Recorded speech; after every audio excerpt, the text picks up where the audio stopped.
In the event that exemptions are raised, I think we need to address, again, Exemption 5.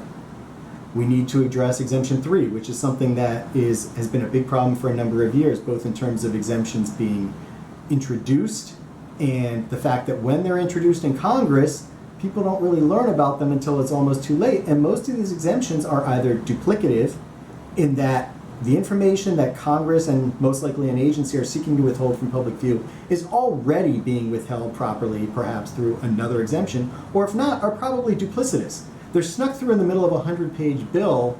That means you, I, members of Congress perhaps, haven't fully considered the ramifications.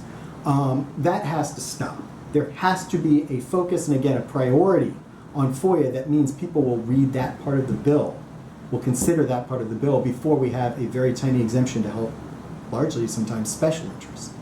And finally, at the back end, when these exemptions are actually invoked, it has to be easier for a requester to either modify his or her request or challenge the invocation of the exemption without having to go to court, without invoking that time-consuming and expensive, both for the requester and government, the expensive litigation process. I think that's largely going to occur when you strengthen the Office of Government Information Services and even give them a mandate to do more. Not just give them the tools to do more, but with those tools say, okay, we're going to give you more money.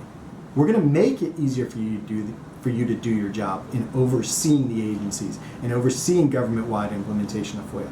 But at the same time, you have to have some teeth. They have to give a little when they get a little. And I think that's going to be beneficial to the system, both requesters and government in the long run.